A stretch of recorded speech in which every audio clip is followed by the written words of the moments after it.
Olá, benditos e benditas, tudo bem com você? Sábado à tarde, 3 da tarde, horário do nosso Pega a Lição. Então roda a vinheta.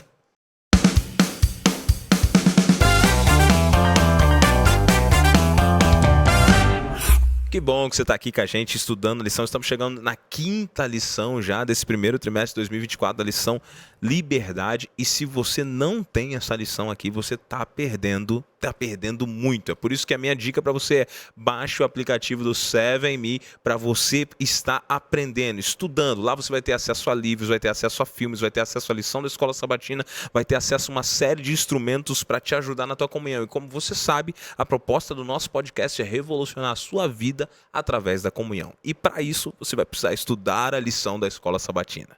E você também já sabe de outra informação. Quando a gente está aqui, a gente tem sempre um time extraordinário, mas é a primeira vez em 2 anos de podcast que eu vou estar numa mesa com 2 professoras. Eu não tinha tido essa oportunidade ainda, meninas. Que bom que vocês estão aqui. A gente está recebendo aqui de volta a doutora Janaína, que está aqui mais uma vez com a gente. Obrigado, doutora Janaína, por estar aqui com a gente, né?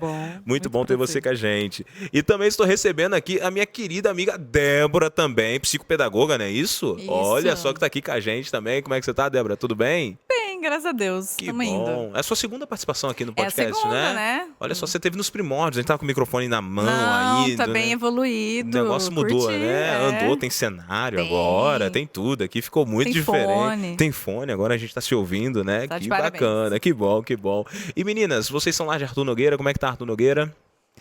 Olha, Arthur Nogueira está sempre crescendo. Sempre crescendo, uma bênção, né? A igreja crescendo, a cidade também, coisas boas por lá. Maravilha. Tem 2 pastores lá que são meus amigos, são uma bênção lá. Pastor Areli e pastor Marcão aí. Gente boa, não são? Olha, bem animados. Os dois. Eu gosto muito deles, são gente boa demais, muito animados. Falando nisso, brincadeiras da parte, um abraço, pastor Areli, um abraço, pastor Marcão, são bênçãos dos céus. E meninas, vocês estão aqui, deixa eu te perguntar, Jana, você está com a camisa do UNASP, e o UNASP, como é que tá? Opa, estamos começando as aulas aí, mais um ano, semestre acontecendo, os alunos chegando no campus, mas ainda tem lugar. Tem lugar ainda? Tem. E quem quiser se inscrever, correr atrás de uma bolsa, uma vaga, como é que faz? Ainda procura o NASP lá, entra no nosso site, que ainda é tempo de fazer a sua matrícula. Então, exatamente, Ana, entra lá no site, né, vê as informações, tem as vagas, tem o contato, é assim, simples, o pessoal entra lá? Isso, entra lá no nasp.br, faz a sua matrícula. E bora lá começar o semestre. Bora lá. O NASP é bênção, já fui aluno do NASP e realmente é uma terra de bênçãos. Então você que está em casa, fica a dica para você, procura o NASP, tem vários cursos interessantes lá, né? Tem alguns cursos novos que surgiram nos últimos anos lá, não tem? Sim, estamos com cursos novos, né, na área da saúde. Em todos os campos sempre tem novidades aí, tanto na graduação quanto na pós-graduação. Que bacana. Muito bom. Então venha ser unaspense, como chamava no meu tempo, né? Não sei se ainda é assim, né? Unaspense. E, Débora, você tinha uma camisa para mostrar pra gente? Cadê ela? Tenho. Olha só, é de um pessoal especial aí, né? Olha só. Fábrica Jovem, dá um close nessa camisa aí. Fábrica Jovem, desde 2022, nós estamos em 2024. Isso. Como é que tá a fábrica lá? Animada, bênção. Trouxemos um presente para você de aniversário. Olha só que legal. Deixa eu pegar aqui. Obrigado, pessoal da fábrica. Isso. Obrigado, Débora. Explicando, esse presente é um presente que o pessoal recebeu ano passado, todos os aniversariantes. Olha só. Que frequentam a fábrica, que tem inscrição feita lá. Que legal. Então, nós temos um momento a cada 2... Tivemos, né, em 2023, a cada 2 meses, um café da manhã bem especial. É muito, eu já fui lá. Você o café da manhã de lá é regado, reforçado. Bem caprichadinho. Só. E a cada ano nós mudamos o presente dos aniversariantes. Então, do ano passado é essa. Que legal. Eu tenho o meu. Eu já tô ansioso. Já tô ansioso pelo meu do ano que vem. Desse ano, na verdade. Olha só. Que legal, cara. Que bacana. Gostei. Olha. Estuda a lição já de manhã, né? Toma o seu... Vai pra academia, leitinho. fazer exercícios. Muito legal isso Bonitinho. aqui, gente. Muito bacana. Só que vocês criaram um problema agora.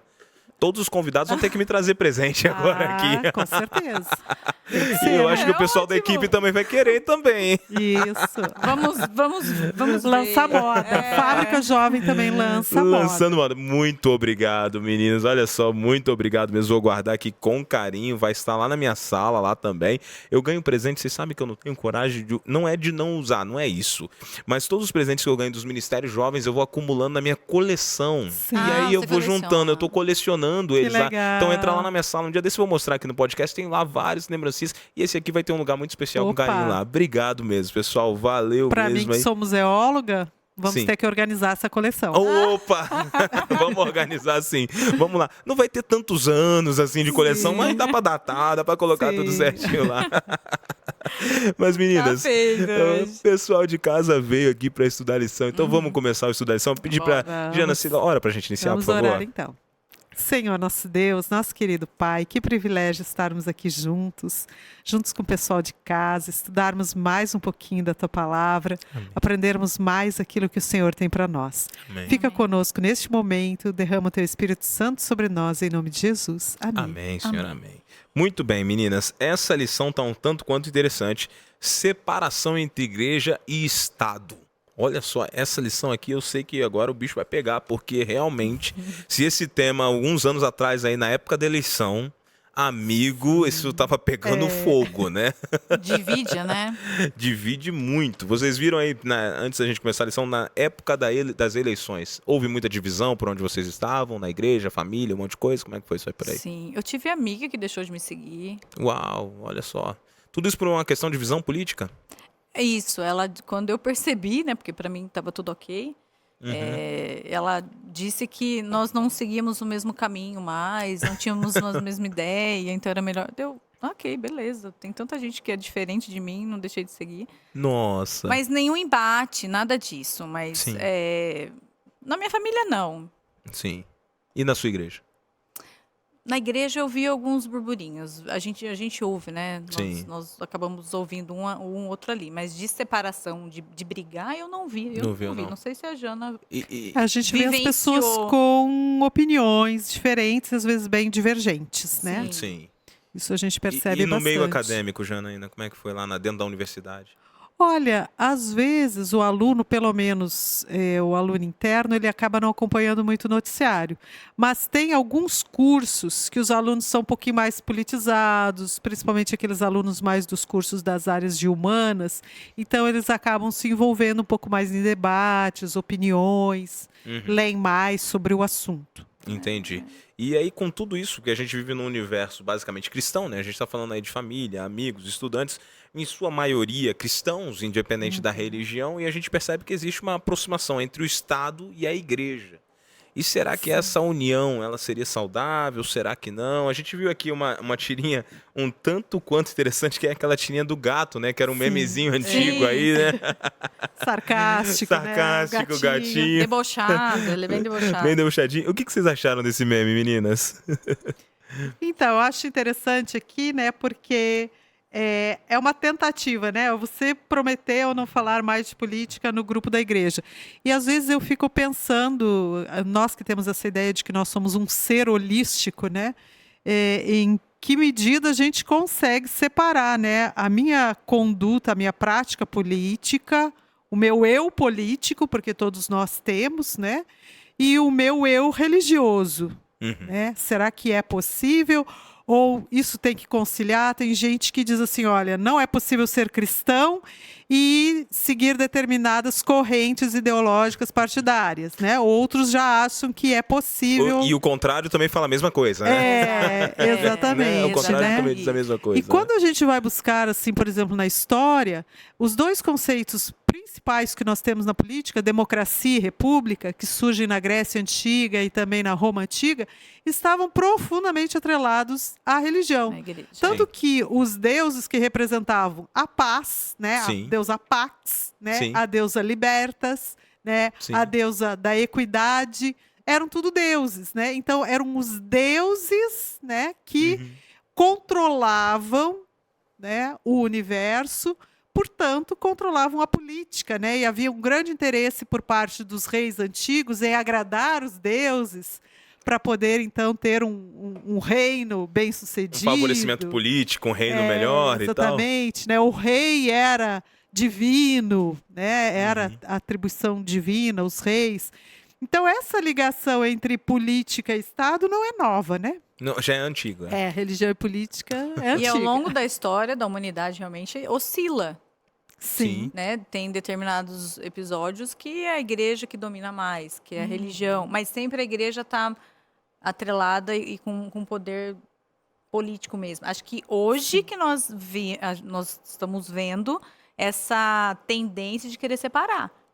Eu vivo, né? O ano passado ingressei no mestrado e numa universidade pública. Então é muito visível, escutei muito. Sim. Escuto muito. Na área da educação, por exemplo, as políticas públicas, que é a minha área de pesquisa. Sim. É separar, é o Estado quem tem que cuidar da criança, por exemplo. Entendi.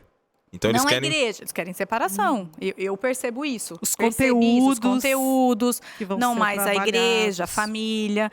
Então, muita crítica em cima da questão religiosa, da família, essas Padrões que vêm isso, que da nós igreja, temos né? enraizados. Nós somos um país predominantemente cristão, mas que a luta, por outro lado, realmente é de separação. Entendi. A lição vai tratar da união das duas, igreja e Estado. Nós vamos discutir isso. Mas eu percebi isso nos últimos anos, a briga ou então essa polarização está muito visível. Está muito claro ali, né? Um lado quer só o Estado, que cuide, que forneça, e o outro não. Entendi. E agora, meninas, a gente está falando aí sobre essas questões e a gente acaba se deparando com o assunto das questões de consciência, porque uma das grandes pautas da política são as ações sociais e o cuidado com o povo. Só que essa ação política que hoje, vamos dizer assim, o cuidado com o povo, quem sabe com aqueles menos afortunados e tudo mais, como são a pauta de alguns partidos, e veja bem, aqui a gente não está para discutir partidos políticos, mas muitas dessas causas vão de encontro às causas que o evangelho também leva em sua bandeira, como cuidado com todos aqueles necessitados que estiverem pelo caminho, porque o evangelho não faz acepção se é rico, se é pobre, se é isso que ele cuida de todo mundo que está pelo caminho. Sim. Existe uma confusão nessas pautas? Porque às vezes as pessoas pensam assim, não, mas uma pauta é uma coisa, outra pauta é outra coisa, mas está tudo junto dentro da mesma igreja, então por isso tem que abrir as portas, tem que andar juntos, tem que estar tudo certo ali. Isso é real ou existe uma separação entre isso? Eu acho que tem muitos que falam que Cristo, ele sempre foi a favor das minorias, né? Como a gente diz. Falando com mulheres, com crianças, com pobres. E isso causa talvez uma certa confusão, né? De que Jesus teria vindo a esse mundo reorganizar essas questões sociais, né? Colocar a mulher em uma posição mais destacada, dar valor ao pobre, às suas atividades, fazer justiça à criança. Obviamente, né, que Cristo, nos seus discursos, ele foi a favor, né, dessas camadas populares, mas isso não significa que ele pretendeu uma reorganização desta sociedade que nós estamos vivendo aqui. Sim. Muito pelo contrário, ele sempre disse que o seu reino não era deste mundo. Então, essa é uma confusão que já acontecia naquela época, havia essa expectativa em relação a ele, de que ele pudesse libertar os judeus do jugo romano, e eles pudessem ter a sua autonomia como Estado, e essa expectativa ela não se confirmou, tanto nas palavras de Cristo quanto nas suas ações, mas segue, né, essa ideia de que a igreja deve dar continuidade, né, a essas reformas sociais, essa reorganização, tentando, a partir dos padrões cristãos, viabilizar, né, um Estado mais justo. E essa nunca foi a pretensão de Cristo. Você estava falando, eu estava pensando no seguinte, Janaína, que Cristo veio aqui, ele tinha tudo para atacar um monte de pedra nos romanos e falar assim, cara, a gente tem que tirar esses caras do poder porque eles estão subjugando todo mundo. Em nenhum momento Cristo levanta alguma pauta contra Roma. E isso não quer dizer nem que ele aprovava, porque certamente ele desaprovava, mas ele desaprovava toda a conduta que era relacionada ao pecado. E ele vem com uma cultura nova, como você falou, uma cultura do céu. E essa cultura do céu atende a todos, as minorias, as maiorias, é só se agregar a cultura do céu, que é o evangelho. Então, aí é a tomada de consciência, é ter consciência de quem você é perante Deus. Qual é o plano da redenção que nós conhecemos através da palavra? Sim. Então, Cristo veio para um propósito. E muitos usam realmente isso. Ele veio para quê? Para trabalhar com os excluídos, para que os excluídos da época tivessem oportunidade, porque eles esperavam mesmo isso. Sim. Tanto que a frustração dos discípulos, depois, em algum momento, e até mesmo do pessoal dos saduceus, dos fariseus, que todo o tempo estavam ali perseguindo Cristo para que... E aí, o que esse rapaz está aqui fazendo? Sim. Né? Que lado que ele está? Né? Ele está do nosso lado, está do lado de Roma. Então, saber quem é Jesus Cristo, né? Sim. E saber, aí você vai tomar consciência e vai ter a sua consciência, você vai ter a sua identidade do que é o cristianismo realmente. E aí você vai poder se posicionar politicamente em relação ao que realmente acontece no mundo e no nosso país, na sua cidade, porque é do macro para o micro, do micro para o macro. Sim. Jesus realmente veio para salvar a humanidade do pecado, sendo pobre ou rico, porque ele teve contato com ricos. Sim. E escutei muito, que rico não tem vez, ou então rico não pode ter dinheiro, né? Também existe uma linha de pensamento nessa existe parte. um evangelho que exclui completamente as pessoas mais afortunadas. Exato. Né? Isso. Então, não, Cristo não fez, ele não faz até hoje acepção de pessoas. Sim. Só que é o coração nosso. Então, entender o que é o evangelho de fato te coloca numa posição e você vai ter essa tomada de consciência. E isso que você está colocando é interessante, Débora. Tem uma série, eu já indiquei ela aqui, que é uma série que eu sempre indico para as pessoas. Dificilmente eu indico um filme ou uma série pelas questões, né, religiosas, mas tem uma série que, apesar dela ter alguns detalhes de cronologia, alguns erros anacronos ali do tempo, ela é fantástica, maravilhosa. Eu sou fã, que é o The Chosen. E o The Chosen é maravilhoso, né? Você assiste ali, você se sente dentro da série, a perspectiva do autor é uma visão de quando Cristo chega na vida das pessoas, né? Normalmente eles contam a história de Cristo com Cristo pela visão de Cristo, e agora estão contando a visão deles. E teve uma cena deles, tem uma cena que eu gosto muito, que me fez parar para pensar para algo que eu nunca tinha pensado na vida. O choque cultural dentro do grupo de discípulos em ter um cobrador de impostos com um grupo mais pobre que era pescador. Sim. Cara, isso foi fantástico, essa visão, porque você agora... Cristo chega e... Não, vem cá, você que é discriminado por todo mundo aqui, que você é cobrador de impostos, vem cá, você vai vir aqui pro grupo. E vem vocês aqui também, que são pescadores, são pobres também, que são cobrados por ele, vem pra cá. Você imagina, culturalmente, como foi o embate dentro daquele grupo, né? E as mulheres, né? Porque e as mulheres também seguiam a Jesus. Seguiam a Jesus também, cara. Então, ele pega praticamente todas as minorias, ele junta tudo num lugar só, para ele criar uma maioria. Numa diversidade tremenda. Sim, tremenda. Tremenda. Né? E assim, um detalhe curioso é que eu não estou falando isso para falar que Cristo era a favor das minorias, mas para ressaltar que quando Cristo vem, ele está pouco se importando com as pautas sociais ou com as pautas governamentais, mas ele pega todos aqueles que querem vir até ele sem fazer nenhum tipo de acepção de pessoas para dar um novo sentido e para dar um novo propósito de vida. Porque todos esses grupos que ele pega, as mulheres, os pescadores, o cobrador de impostos, os leprosos, as prostitutas, tudo que vem, deixam de ser o que eram para ser novas pessoas em Cristo. Exato. E essa é a pauta do evangelho, né? Você vem, você pode vir todo quebrado, mas o evangelho te faz novo, né? Mas ele tem o poder para isso. Ele tem o poder para isso, não exatamente. o Estado tem poder para isso. Isso é muito E bacana, em todo né? o discurso dele, ele ressalta sempre o reino dos céus. O reino dos céus. Isso, Esse é o reino que ele veio estabelecer, né? Sim. Em momento algum, ele faz referência ao reino terreno, ao reino deste mundo, como sendo algo de seu interesse ou que ele estivesse trazendo alguma perspectiva para isso. Até porque a lição vai colocar para a gente, né, todas as tentativas frustradas no passado de estabelecer um reino aqui, né? Sim. A começar pelo sacerdócio, né, que era um sistema político-religioso e que acabaram os sacerdotes ali se corrompendo, os sacerdotes não conseguiram dar conta e o povo não conseguiu se desenvolver nem espiritualmente, nem politicamente como nação. Né? Então, a partir dali, eles pediram um rei, o próprio povo verifica que não estava dando certo. Queremos um rei, né? Buscaram um modelo externo, como eles viram nas outras nações, ganharam o rei. Deus disse Vocês que querem não, o rei? Tá tudo certo, vamos escolher um aqui. Pediu tanto, tá aí. Né? E o que eu gosto dessa história é que Samuel ficou ofendido por Deus, aí Deus falou, não, calma, a injúria não é contigo, a injúria é comigo. Então, Sim. tá tudo certo, eles querem o rei, vou dar um pra eles, né? É bem isso, né? E aí, a mesma coisa, né? Os reis ali, sucessivamente, também não conseguiram se alinhar à questão religiosa.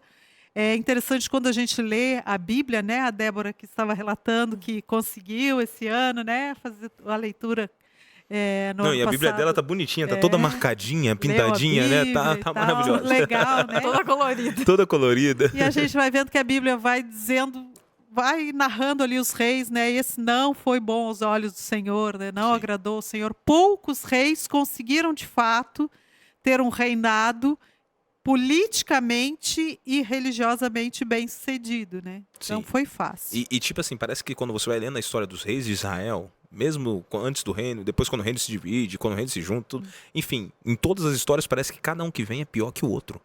Sim. Cada um que vem é pior que o outro e posteriormente aí surge uma gotinha de água no deserto. E esse aqui fez a vontade de Deus, mas o filho dele foi terrível e espantoso e aí piora, e piora, e piora, né? E assim, essa junção acaba sendo deturpada sempre pelo seguinte, né? Aonde o homem coloca a mão, nós somos pecadores, nós vamos acabar em algum momento, nós vamos destruir. Isso se repetiu na história de Israel, como você citou, posteriormente na igreja de Cristo, que é a igreja primitiva, que posteriormente se torna a igreja católica, né? Novamente, o poder, a união entre Estado e igreja é forte ali no começo da história, e a gente conhece o nível das atrocidades que foram cometidas em nome de Deus quando se deu essas duas forças, quando essas duas forças se deram as mãos, né? Então existe um perigo aí, não existe? Sim. Em nome de Deus, como se Deus realmente afirmasse que aquela atitude seria correta, que ele estivesse abençoando, né? Ao longo da Sim. história aconteceu isso mesmo. E não E- só no cristianismo, né? Às vezes a gente pode pensar assim, é só com o cristianismo que não deu certo. Outros segmentos religiosos, como a gente está vivenciando, inclusive agora, né? Guerras em nome da religião, a gente percebe que é uma coisa que não funciona, né? Sim. Quando a gente associa a questão religiosa com o poder político, né? Acabam havendo conflitos, deturpa-se a questão religiosa, muita violência, muita perseguição, muita intolerância, eu acho que seria a palavra, né?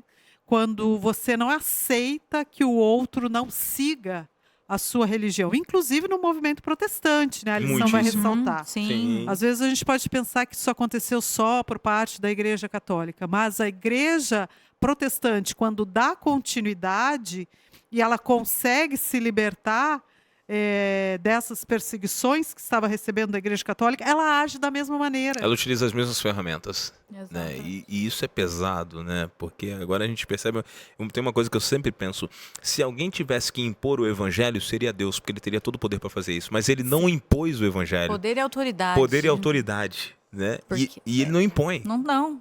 É livre. É livre, completamente É livre. livre, né? É livre. E esse conhecimento, essa sabedoria, até a lição fala sobre essa sabedoria celestial, que ela está disponível para nós. Sim. E ela só vem de Deus. Na verdade, Débora, Satanás é que impõe. Né? Ele Sim. que força, né? É ele que obriga a segui-lo, Sim. e diferentemente de Cristo, que convida. Uhum. E não força, né? Não impõe, não faz com que a gente seja obrigado. Eu não sei a se vocês já segui-lo, tiveram né? essa experiência, mas quantas vezes na minha vida eu já tomei algumas decisões que me arrependi. E aí, quando eu volto, essa risada da Débora foi ótima. Quantas vezes que eu me arrependi?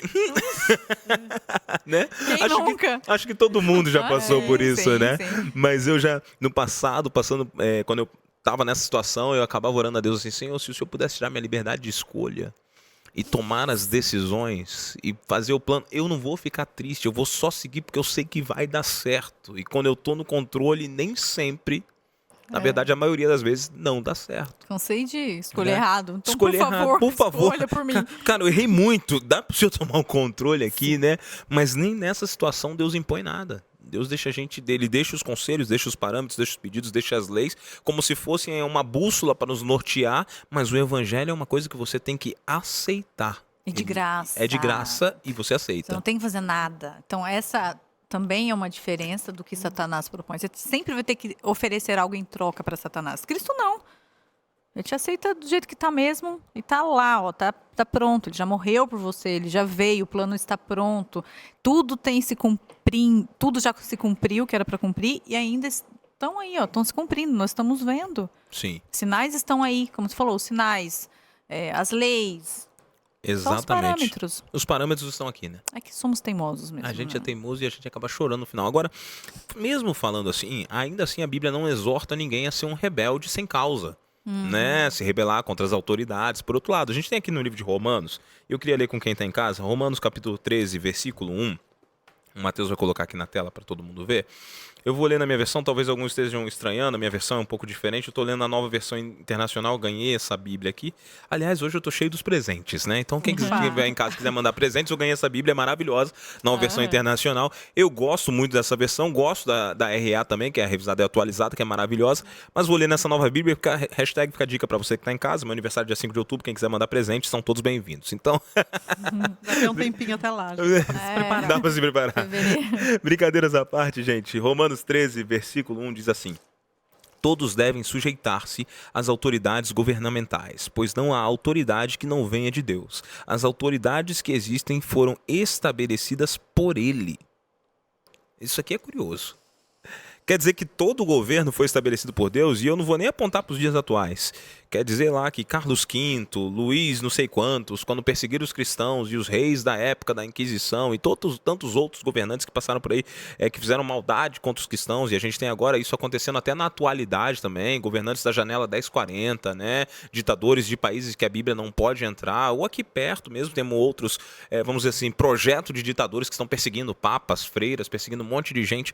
Esses governantes também são estabelecidos por Deus? É isso que a Bíblia está te dizendo? O que a Bíblia está querendo dizer com isso, pessoal? Olha, eu não sou teóloga aqui para fazer uma análise aprofundada desse texto, né? Mas eu entendo que Deus, ele deixou para nós, o que ele instituiu foi esse modelo de autoridade. Sim. A começar pela família. Temos o pai e a mãe, são autoridades sobre os filhos.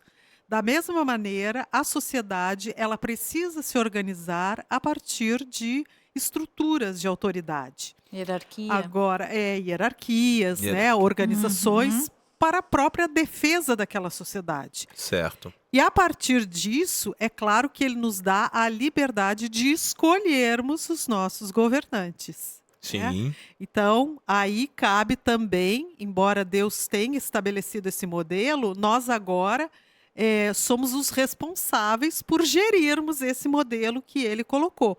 Assim como nós tivemos lá no Jardim do Éden, né, ele preparou tudo e disse para que Adão e Eva governassem. Eles fizeram um bom governo? Sabemos que não, né? Infelizmente. Infelizmente não, né? Então, da mesma maneira, ele nos deu, né, este planeta, ele nos deu os modelos de como nós devemos viver em sociedade. Sim. E a partir disso ele nos entrega, né? Lógico que nós não estamos à mercê de nós mesmos, né? Mas nós temos uma certa liberdade. E às vezes a gente até diz assim, brinca, olha, cada sociedade tem o político que merece, né? E de fato, em muitos casos a gente percebe isso, né? É uma realidade. As mesmas características que a gente vê no governo, corrupção, violência, intolerância, sem misericórdia com os mais necessitados, a gente vê isso na sociedade também, né? Sim. A gente sempre se queixa muito da sociedade brasileira, que é uma sociedade muitas vezes corrupta, né? O famoso jeitinho brasileiro, se a gente puder Isso levar... é uma praga, né? Levar Esse melhor, jeitinho brasileiro né? é uma filosofia, né? Virou uma Exatamente. filosofia de vida. Desde as pequenas coisas, né? Eu vim aqui, eu vou levar essa caneta aqui para mim, né? Já dou um jeitinho. Preciso tirar vantagem. Alguma coisinha né? eu tô levando, né? Sim. Então, eu acho que a gente tem que pensar um pouquinho nisso, né? Realmente, as autoridades foram estabelecidas por Deus. Esse é o modelo que Deus estabeleceu, mas nós temos a nossa responsabilidade com quem nós escolhemos também. Exatamente. Eu vejo também, quando assim, a gente pensa nesse verso, a autoridade de Cristo não vai mudar, independente de quem nós escolhermos para ser nosso líder, Sim. independente de quem o povo de Israel escolheu, que foi Saul na época, Sim. ou não vai mudar o que ele já planejou para a humanidade e para que ele volte, quando ele volte, que a gente não sabe, Mas isso não vai mudar. A autoridade dele não muda. É ele é dono de tudo. Ainda ele é dono do Estado, ele é dono das minhas coisas, ele é dono do mundo, ele é dono de quem aceita ele, de quem não aceita ele. Então, a autoridade dele é soberana no universo, independente. Então, escolhemos alguém que a maioria não concorda, ou a minoria concorda, sei lá. Né? Vários reis, vários governantes foram postos, fizeram atrocidades, poucos foram bons, a Bíblia vai relatando, como você já comentou. Mas, independente disso, é ele quem manda. Sim. Então, eu sempre vi assim. Né? Já ouvi também, não importa quem votar, não vou nem votar, porque é Deus que manda mesmo. Se for para ficar, vai morrer daqui 2 anos, vai morrer 3 meses. Né? Já ouvi isso, não vou votar porque é Deus que manda. Não, Deus, como a gente já aprendeu também, nós temos a nossa responsabilidade e ele tem a dele. Sim. Ele deixa a gente decidir, ele nos deixa pensar, somos seres pensantes, ele nos criou com capacidade intelectual para pensar e decidir. Senão, não teria o livre-arbítrio. Claro. E é curioso, Débora, isso que você está colocando, porque a gente percebe uma coisa aqui. Obviamente, o texto no português não vai traduzir tudo o que ele tinha quando ele foi escrito, né? E a gente crê que o autor de Romanos foi Paulo.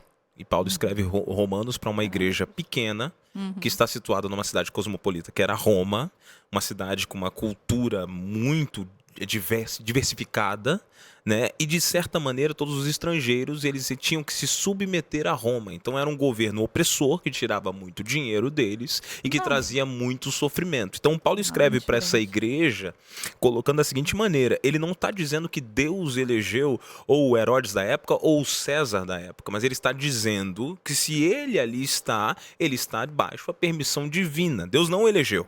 Mas baseado na liberdade de escolha do ser humano e toda a história de pecado que o mundo tem, de alguma maneira alguém sentou na cadeira.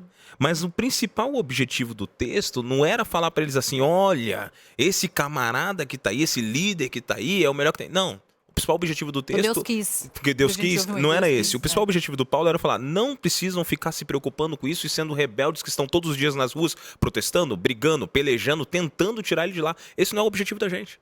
Se Deus permitiu que ele está lá, tranquilo, segue tua vida. Então, basicamente, Paulo estava dando a entender o que Cristo viveu anos antes. Porque Cristo vem, o governo ainda é de Roma, e ele não se levanta como um insurgente, como um rebelde ou como um protestante. Não. Ele vive baixo as normas desse governo, mas buscando as regras dos céus. E isso serve de uma lição muito forte para a gente. Por quê? Que vivemos num país ou num mundo que está destruído pelo pecado, isso é uma certeza. E o que me deixa assustado é que muitos dos nossos irmãos e amigos, apesar de terem consciência que estamos no meio do grande conflito, de que o mundo jaz nas mãos do maligno, de que o mundo é o palco do pecado, ainda esperam que desse contexto surge um governo justo que vai trazer paz e vai restaurar tudo. Eu me pergunto como. Indiferente ao partido político que você seja, de um lado ou de outro, não importa. Não vai surgir coisa boa, porque estamos caminhando para o final da história. E se caminhamos para o final da história, meninas, vai melhorar?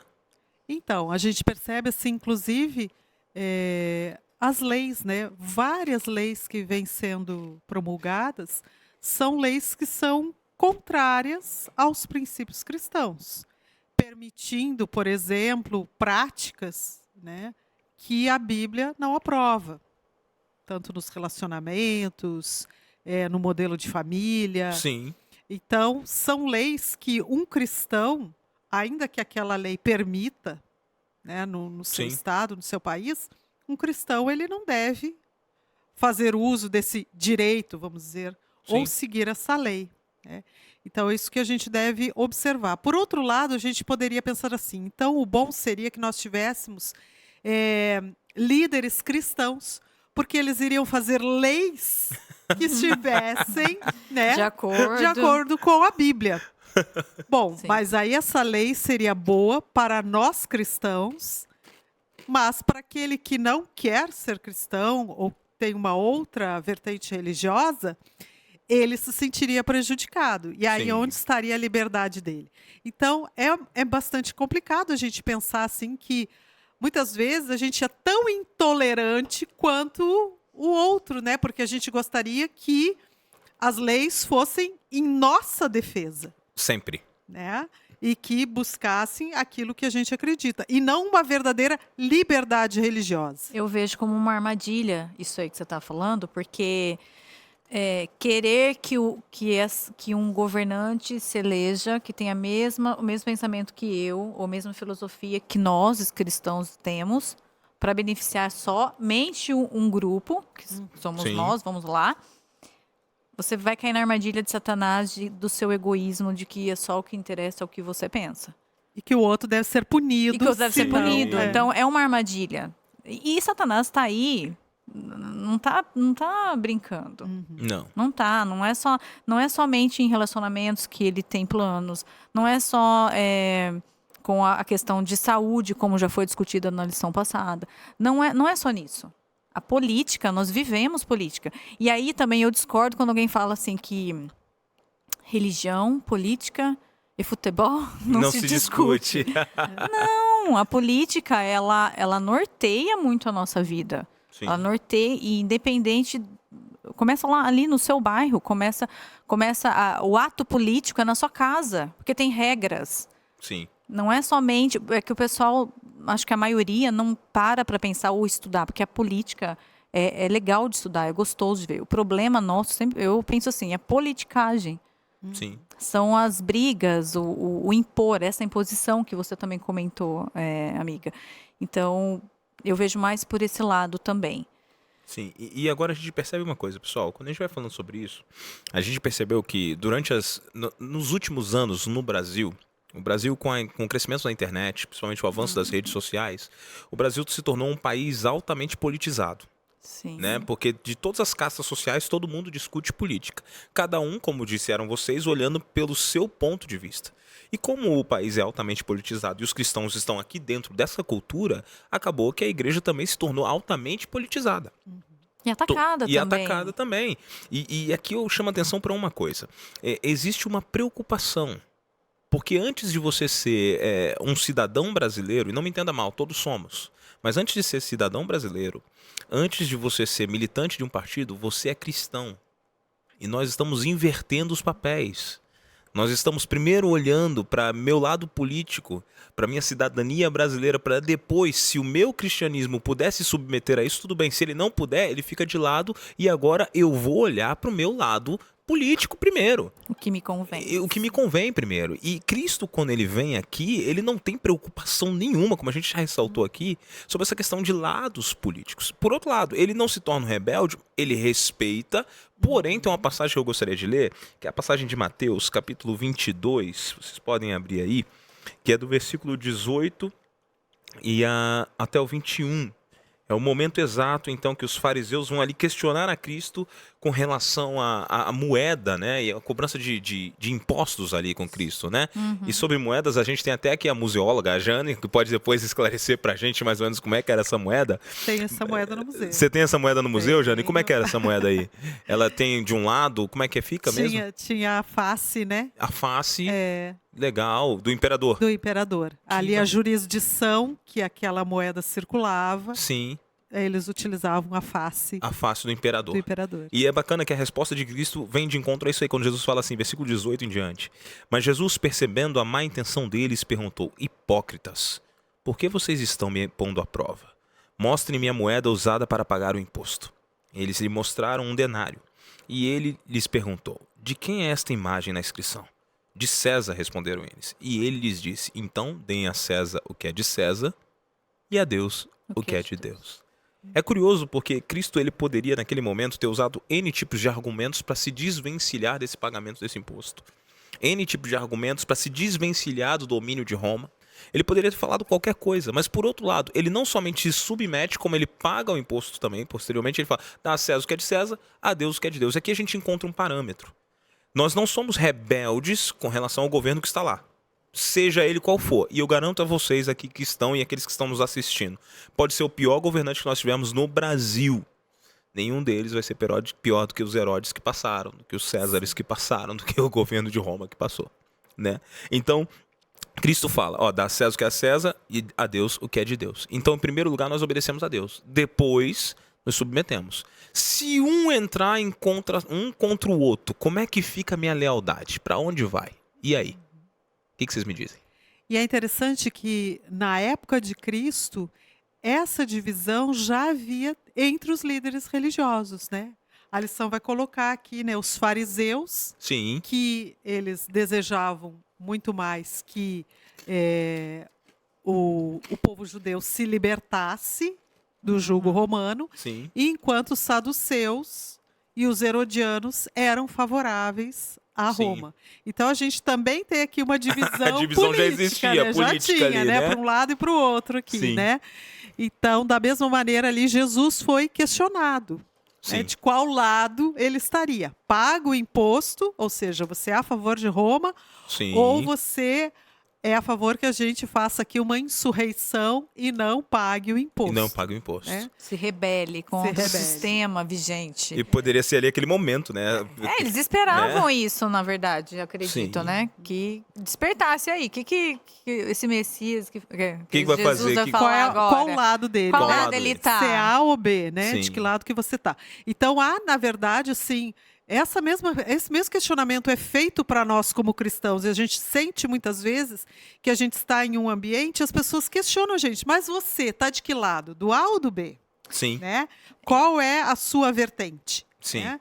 E tem, como a gente disse aqui, comentou no início, né, alguns que chegam a dizer, não, se você é cristão, você não pode estar do lado tal, né? Sim. Então a gente percebe que há uma necessidade de posicionamento ali, né? Que Cristo tomasse uma posição.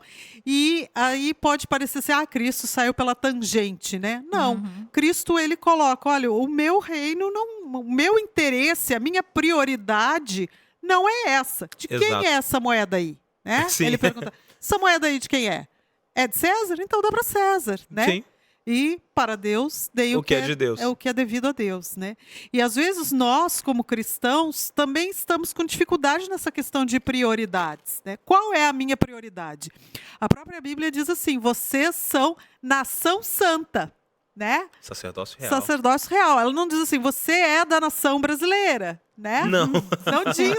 Não. Né? Então, assim, embora eu tenha obrigações para com o meu país, e eu, como professora, eu sempre digo assim: olha, gente, meu partido é a cultura e a educação, né? A arte e a educação. É isso que eu defendo. Mas a minha prioridade como cristão é o reino de Deus. Sim. Né? E para este reino, ele nos deixou a comissão evangélica, né? Sim. Pregar a todo mundo, a toda a nação. E aí não há limites geográficos, não há nenhuma imposição, uma separação, né? Eu devo pregar a todos para que Sim. Cristo possa voltar. E quando ele voltar, haverá um único reino, né? Sim. Que vai ser liderado por ele. Isso é muito bonito porque quando a gente olha aqui, a gente percebe uma coisa: Cristo não estava preocupado com tronos terrestres. Nem um pouco. Nem um pouco. A lição, inclusive, fala que Jesus estabelece um muro que separa a igreja e o Estado. Sim. Ele não estava preocupado com isso. Em nenhum momento. A única preocupação dele é o coração, é o reino celestial. É o que está Exatamente. por vir. O que está no futuro, né? É. Essa é a preocupação de Cristo, né? Isso deveria ficar como lição para os nossos jovens hoje, porque muitos estão se deixando. E a gente, quando Se levar, né? se levar por isso, né? E a gente, quando é novo, naturalmente nós estamos em busca de causas pelas quais viver. É natural. Quando a gente é mais novo, a gente está em busca disso. Só que Cristo vem com uma causa eterna, que é a salvação do perdido. E ele traz isso e ele joga isso para todos que querem viver. E é interessante que todos que se agregam automaticamente deixam suas causas. Porque se nós temos ali, nós tínhamos o Simão, o Zelote. Os Zelotas eram contrários totalmente a Roma, planejando ataques, assassinatos, dispostos a morrer pela causa judaica, né? Treinados para isso, é. exatamente. E de repente a gente encontra aqui Cristo, não, agora tua causa não é essa, tua causa é o evangelho. Então, para todos nós, essa é a questão. Nós devemos entender que nós não somos militantes de causas sociais ou de pautas de partido ou de bandeiras políticas. Nós somos cristãos e, por sendo cristãos, nossa bandeira é a de Cristo. Isso inclui a todos, minorias e maiorias. Todos têm acesso à salvação e o nosso papel é só levar essa E aí salvação. a gente né? lembra também de Paulo, né, que ele diz que eu me fiz de tudo para com todos, para ganhar, né, Sim. alguns Uhum. poucos, né? E quantas vezes a gente usa a nossa rede social, né, e isso está muito comum hoje em dia, para colocar opiniões políticas e com isso a gente afasta né? Sim. Um contato. Então, o que que você prefere, né? Ganhar alguém para a militância política ou ganhar alguém para o céu? Sim. Então, às vezes, essas notícias que a gente fica divulgando, essas conversas, esses bate-bocas, né, Sim. acabam impedindo você depois de poder se aproximar dessa pessoa, pregar o evangelho para ela. Qual é a sua prioridade? Sim. Né? O que que é mais importante? Pregar o evangelho ou conquistar um adepto ou um voto, né, para o seu Exatamente. candidato? Exatamente, Jana. E você falou uma coisa que eu sempre fico pensando, às vezes eu vou postar as coisas na minha rede, e uma vez, na época da campanha, na época da última eleição, eu postei um vídeo, alguém me perguntou, foi muitas perguntas, muitas pessoas me perguntando em quem eu iria votar. E de qual lado eu iria. E devido a um post que eu tinha feito, aquela pressão era meio que pública, porque era nos comentários. E por vários momentos eu fui tentado a me posicionar, e eu sempre ficava pensando assim, se eu me posicionar, eu vou agradar uns, vou perder outros, e assim eu vou perder o meu alcance e minha influência sobre todos. Porque eu vou diminuir o meu grupo Sim. para um grupo seleto. E aí eu fiz um videozinho falando sobre isso na época, falei assim, olha, o negócio é o seguinte, nem pela direita nem pela esquerda, isso é um versículo bíblico, né? Você vai ouvir uma voz, esse é o caminho, andai por ele. Então a minha posição é a segunda posição de Cristo, eu sigo por aqui.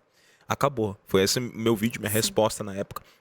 Mas eu fiquei pensando agora no que você estava falando, muitas pessoas sacrificam a sua influência, sacrificam a oportunidade de levar o evangelho para utilizar suas redes, para declarar abertamente eu sou de A ou sou de B. E aqui eu vejo um detalhe, porque eu não estou pregando aqui a ausência de responsabilidade ou a ausência de posicionamento, mas eu estou pregando que É um direito que nós temos. é um direito né, que nós de temos, exercer de o nosso exercer, voto. sim, de votar e de se posicionar. Mas eu estou dizendo que para o cristão existe uma causa maior para ele se posicionar do que uma bandeira de partido político. Então, se você vai usar a tua rede para alguma coisa, usa a tua rede para divulgar Cristo. Isso. Acabou. Eu Não penso sacrifica, assim também. eu penso assim, não sacrifica a tua posição, ou tua influência. E usa teu voto E para, né, como usa teu com voto. consciência. Exatamente, vai lá e vota conforme você acha que a tua consciência deve estar dizendo para você. Mas, meninas, infelizmente... Já? Não acredito. Acabou. Acabando o nosso Nossa. momento aqui. Muito bom ter vocês aqui com a gente batendo Que esse papo aqui sobre essa lição extraordinária. Vocês vão voltar e não vai demorar tanto tempo assim. opa, Não vai passar mais um ano para que a fábrica venha aqui no nosso podcast, tá? Mas já passou o nosso tempo, então eu já vou convidar os nossos amigos de casa agora. Nós estamos terminando. Obrigado por você ter ficado até aqui. Segue a gente nas redes. Vai lá, segue lá, @jovensapac, segue lá, Gabriel G. Manuel. Se inscreve aqui no canal, tá aparecendo aqui embaixo também o canal da Associação Paulista Central, porque aqui tem programações super bem preparadas para você, e marca na tua agenda, semana que vem às 3 da tarde tem Pega a Lição. Antes de você ir embora, nós vamos orar para terminar e eu vou pedir minha amiga Débora para orar pra gente, por favor. Querido bom Pai, muito obrigada pela oportunidade de podermos conversar, de podermos debater temas que são oportunos, que são importantes para a nossa vida cristã e para a nossa caminhada para o Reino Celeste. Amém, Senhor. Quero pedir a Ti que nos dê essa sabedoria celestial comentada na lição, que possamos procurar e pedir que venha de Ti, para que possamos continuar nessa caminhada, para que possamos testemunhar a outras pessoas de Ti e propagar o Evangelho. Amém. Que nossas palavras sejam puras, que nossas palavras e nossos atos sejam de acordo com a Sua vontade, e que ao olhar para nós possamos cada dia mais estar mais perto de Ti. Amém, Senhor. Nos perdoe, nos proteja, continue conosco e volte logo, Jesus. Amém. É o que te pedimos, agradecemos em nome de Jesus. Amém. Amém. Obrigado, Débora. Obrigado, Janaína. Foi um privilégio ter vocês aqui com a gente. Obrigado, você de casa que ficou até agora. Eu te vejo semana que vem, no sábado à tarde, às 3 da tarde. Um grande abraço. Valeu!